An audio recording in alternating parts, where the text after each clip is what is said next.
দক্ষিণী সিনেমার জনপ্রিয় জুটি রাশমিকা মান্দানা ও বিজয় দেবারকোন্ডার প্রেমের গুঞ্জন বহুদিন ধরেই শিরোনামে। সম্প্রতি ভারতীয় গণমাধ্যম নিশ্চিত করেছে দুই তারকা বাগদান করেছেন এবং ২০২৬ সালের শুরুতেই বিয়ে হতে পারে। কিন্তু ব্যক্তিগত জীবন নিয়ে এতদিন রাশমিকা ছিলেন চুপ। এবার প্রথমবার তিনি সরাসরি বিয়ে নিয়ে মুখ খুললেন। দ্য হলিউড রিপোর্টার ইন্ডিয়ার সঙ্গে এক সাক্ষাৎকারে রাশমিকা বলেন, আমি কোনোটাই করব না, যখন সময় হবে আমরা তখন ঘোষণা দেব।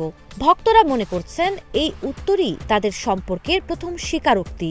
রাশমিকা আরও জানান, ভক্ত বা গণমাধ্যমের সঙ্গে ব্যক্তিগত খবর ভাগ করার আগে তিনি সময় নিতে চান। জীবন অবাক না করলে কে করবে? 28% মিল্ক ফ্যাটের অবাক করার সাথে ফ্রেশ মিল্ক পাউডার। জীবন অবাক করুক প্রতিদিন। চলতি বছর রাশমিকার জন্য সত্যি স্বপ্নের মতো কেটেছে।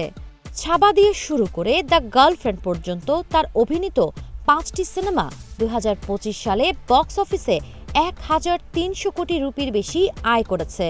রাশমিকা বলেন, ক্যারিয়ারের শুরু থেকেই আমি বৈচিত্র্যময় চরিত্রে অভিনয় করতে চেয়েছি। এবছর সেটা সম্ভব হয়েছে। রাশমিকা ও বিজয় প্রথমবার একসঙ্গে অভিনয় করেছিলেন গীতা গোবিন্দম ও ডিয়ার কমরেড সিনেমায়। এরপর থেকেই তাদের প্রেম নিয়ে নানা গুঞ্জন শুরু হয়। গত আগস্টে তারা নিউ ইয়র্কের 43তম ইন্ডিয়া ডে প্যারেডে একসঙ্গে হাজির হন।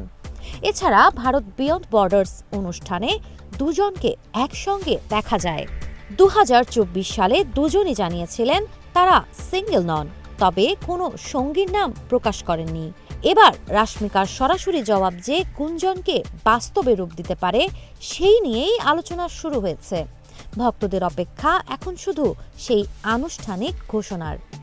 সাবা খান, নাগরিক প্রতিদিন।